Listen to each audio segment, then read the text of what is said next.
So, what do you got on the Titans, even off the top of your head? Sure. Like, what's the scouting report on Tennessee? So it's a brand new offense. So both teams are kind of going through similar circumstances right now, right?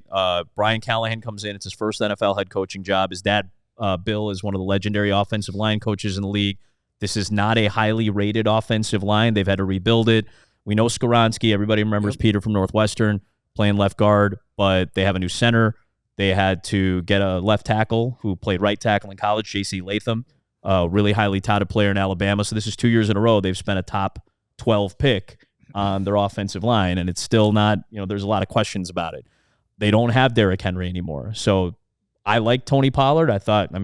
We remember a few years ago, right around Halloween against Dallas, where he ran for 3 touchdowns and ran all over the Bears defense. Like, he's a quality player, but they've really lack depth. I think their ones on both sides of the ball are really good. I think their defense is solid, but the depth is where you get into some problems. They don't have like a 4th receiver.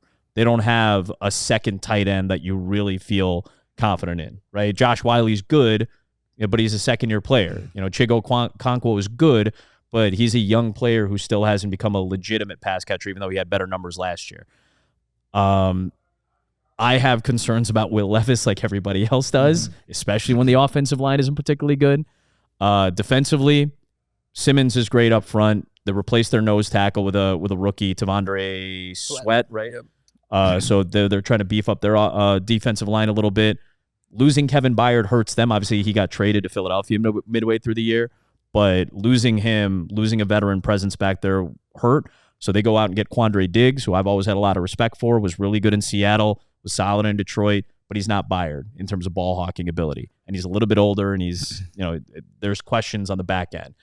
The depth is where they get hurt. Their second unit, I don't think, is particularly good on either side of the ball. Their special teams are good. They got the best punter in the game. Ryan Stonehouse, I think, is as good as it gets. He's set an NFL record the last 2 years in terms of punting average. They may need that a whole lot. They may get into field goal range. They trust Nick Folk. He's hit 78 straight inside of 40. If that's the number that we're going to, I'm sure this is the jinx thing that I always laugh at because there's no such thing as announcer's jinx. But when Nick Folk lines up for a 39-yard field goal, he has an NFL record. He's made 78 in a row inside of 40 yards. Hasn't missed one since like 2021. And if he blows it, all right, that's the announcer's jinx that maybe you guys can think about on Sunday. When he misses from 38 on Sunday, we will post that clip immediately. Beautiful. We already know. Lock it up right now. We